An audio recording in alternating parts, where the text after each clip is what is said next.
आगाज में बात करते हैं वज़ीर आज़म की गवर्नर गिलगित बल्तिस्तान निगरान वज़ीर आला से अलग अलग मुलाकात। गिलगित बल्तिस्तान में जारी तरक्याती मंसूबों अमन व अमान की सूरत हाल पर गुफ्तगू की गई। वज़ीर आज़म की गिलगित बल्तिस्तान आमद पर गवर्नर और निगरान वज़ीर आला ने इस्तकबाल किया। विफाकी वज़रा अब्दुल अलीम खान, एहसन इकबाल, अवैस लगारी, अता तारड़ भी वज़ीर आज़म के साथ हैं। अमीर मकाम खालिद मकबूल सिद्दीकी, राना सना, मुअव्विन खुसूसी तलहा बरकी भी वज़ीर आज़म के साथ थे। वज़ीर आज़म शहबाज शरीफ गिलगित बल्तिस्तान में 4 दानिश स्कूलों का संगे बुनियाद रखेंगे। तो ये होगी उनकी अहम तरीन मसरूफियात और ये विजुअल्स आप देख सकते हैं उनकी मुलाकात के। खबर आपको दे रहे हैं वज़ीर आज़म की गवर्नर गिलगित बल्तिस्तान निगरान वज़ीर आला से अलग अलग मुलाकातें हुई हैं। गिलगित बल्तिस्तान में जारी तरक्याती मंसूबों अमन व अमान की सूरत हाल पर भी इस मौके पर गुफ्तगू की गई है। वज़ीर आज़म की गिलगित बल्तिस्तान आमद पर गवर्नर और निगरान वज़ीर आला ने उनका इस्तकबाल किया। विफाकी वज़रा में अब्दुल अलीम खान, विफाकी वज़ीर मवासिलात भी मौजूद थे। एहसन इकबाल, अवैस लगारी, अता तारड़ भी वज़ीर आज़म के साथ। अमीर मकाम खालिद मकबूल सिद्दीकी, राना सना, मुअव्विन खुसूसी तलहा बरकी भी वज़ीर आज़म के साथ देखे जा सकते हैं। और वज़ीर आज़म शहबाज शरीफ गिलगित बल्तिस्तान में 4 दानिश स्कूलों का संगे बुनियाद रखेंगे। तो यूं 4 दानिश स्कूलों का संगे बुनियाद रखा जाएगा गिलगित बल्तिस्तान में। मार्का-ए-हक में पाकिस्तान की फतह का 1 साल मुकम्मल। DG ISPR lieutenant general Ahmad Sharif आज प्रेस कॉन्फ्रेंस करेंगे। पाक बहरी और पाक फ़ज़ाई के तर्जुमान भी उनके साथ होंगे। अहम तरीन खबर यह है कि कौमी सलामती और दिफाई कामयाबियों पर भी ब्रीफिंग दी जाएगी। तो अहम तरीन प्रेस कॉन्फ्रेंस होगी और इस हवाले से आपको अपडेट कर रहे हैं कि डीजी ISPR आज ये अहम प्रेस कॉन्फ्रेंस करेंगे। DG ISPR lieutenant general Ahmad Sharif आज प्रेस कॉन्फ्रेंस करेंगे। पाक बहरी और पाक फ़ज़ाई के तर्जुमान भी उनके साथ होंगे। कौमी सलामती और दिफाई कामयाबियों पर ब्रीफ किया जाएगा। मार्का-ए-हक में पाकिस्तान की फतह का 1 साल मुकम्मल होने पर ये प्रेस कॉन्फ्रेंस की जाएगी। बरह रास्त आपको लिए चलते हैं वज़ीर आला पंजाब मरियम नवाज। मरियम औरंगज़ेब तकरीब से खिताब करेंगे। Topic that I would be talking about is unregulated urbanisation. I don't see environmental protection and urbanization as an opposing forces. If it's done in a way where we are integrating ecosystems, where we are protecting ecological balance, and where we are integrating all the climate resilient infrastructure policies embedded into the decision making, urbanization when is inclusive, when is sustainable, and when it is responsible, we can see a urbanization which is climate resilience. And that is what as a challenge we took 2 years ago in Punjab. So from a very fragmented sector, as you can see on the screen also, it is just on the environmental climate resilience, but as a fragmented, because it's not just urbanization, it's not just environmental protection, it is more of an ecosystem approach that we have taken in Punjab. So multi-sectoral lens for the first time in decision making, we started off by adding 1% in every PC1. The project document is now spent on climate resilience.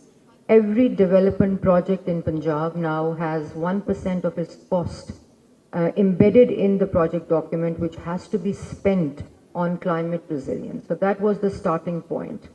Then the entire vision of the Chief Minister, as I said, it is more of a integrated approach now. So her vision of e-mobility, urbanization of course means more vehicles on road to begin with.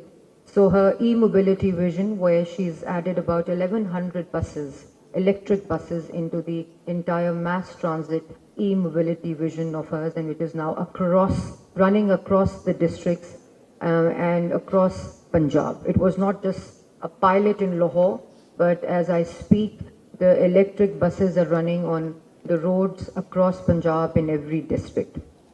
So this e-mobility was coupled with vehicular testing system, and that also was the first time ever the emission control system, vehicle control system and monitoring was started in Punjab in Lahore, and around 500,000 plus cars are being certified, have been certified by the environmental protection agencies. The visuals that you can see on the screen, of course, talks about the air quality and the climate resilient plan and the vision which was launched for the first time back in 2024 when we took government. So the entire fragmented approach of the climate resilience was consolidated into this climate resilient vision of the Chief Minister, which of course has different sectors, different targets, different milestones, and a monitoring framework is embedded into the vision. So it's not just a vision document, it is a policy document, and then it has sectoral targets embedded into the vision, which is being monitored every quarter in planning and development.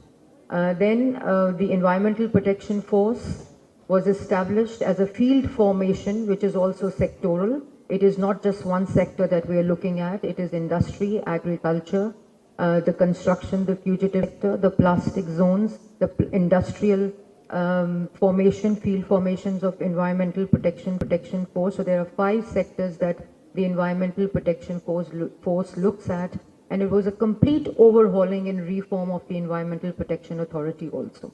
I have with me here in the room, which is DG Environmental Protection Agency Punjab, Imran, who is a leader. He's leading the entire initiative of EPA. I have with me here is Silvat, who's Secretary Environment and Climate Change in Punjab, and they are working with all the other departments, be it agriculture, be it industry, be it transport, education, health, and local government also is part of this entire vision program of the Chief Minister.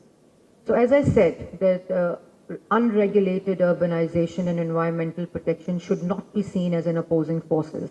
And that is what the governance tipping point of Chief Minister Punjab is. So every project, every intervention that we under her leadership are taking is all integrated and inclusive.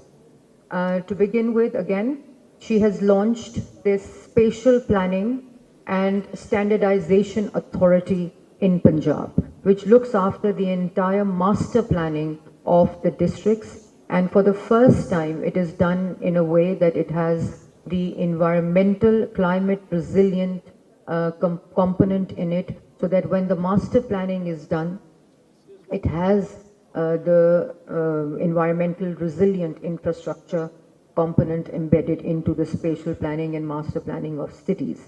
And then encroachment is another area that is also part of the spatial planning, master planning of cities that we have launched in Punjab under the Chief Minister's Spatial Planning Authority. A very active industry. बहुत ही सादा सा formula था कि भारत में कहीं पर भी कुछ हो वो उसका इल्ज़ाम पाकिस्तान पर लगा दिया जाए। पाकिस्तान के जो इंटेलिजेंस इदारे हैं उनके ऊपर ये इल्ज़ाम लगा दिया जाए। मेरे ख्याल में ये नैरेटिव भी भारत का हमेशा के लिए बोहराए अरब में जो है वो समंदर बुर्द हुआ है।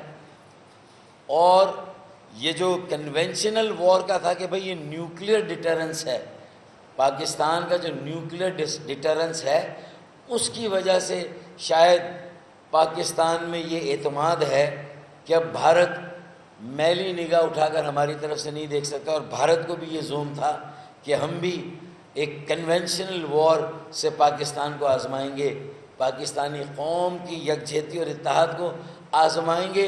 तो मेरे ख्याल में दूध का दूध और पानी का पानी हो गया। और ये अल्लाह की तरफ से एक ऐसा मौका आया कि ना अब भारत में अगर कुछ हो तो उसका इल्ज़ाम अब पाकिस्तान पर लगे। उनका ये नैरेटिव भी दफन हो गया, उनका ये जोम भी कि वो 10 गुना से ज़्यादा ताकतवर है और कन्वेंशनल वॉर में हमें टफ टाइम दे सकते हैं। मेरे ख्याल में 4 दिन के अंदर जो है वो मोदी और मोदी सरकार को आटे दाल का भाव पता चल गया। उन्हें मालूम हो गया कि भाई यहाँ मिक़दार से, अददी अक्सरियत से और बज़ाहिर 10 गुना अस्करी ताकत रखने से एक ऐसी कौम का मुकाबला नहीं किया जा सकता जो कि जज्बा ईमानी से सरशार हो, जो शुजात में, लियाकत में जिसका कोई सानी ना हो, सब्र और बर्दाश्त जिसका कौमी शुआर हो, तो उस कौम को आप चैलेंज करें। तो ये آج ساری گفتگو کرنے کا مقصد یہ ہے کہ اللہ تعالیٰ نے 1 سال پہلے ہمیں یہ موقع دیا، ہم اپنے شہداؤں کو جتنا خراج عقیدت پیش کرے کم ہے۔ جو سویلین شہادتیں ہوئیں، جو ہماری افواج پاکستان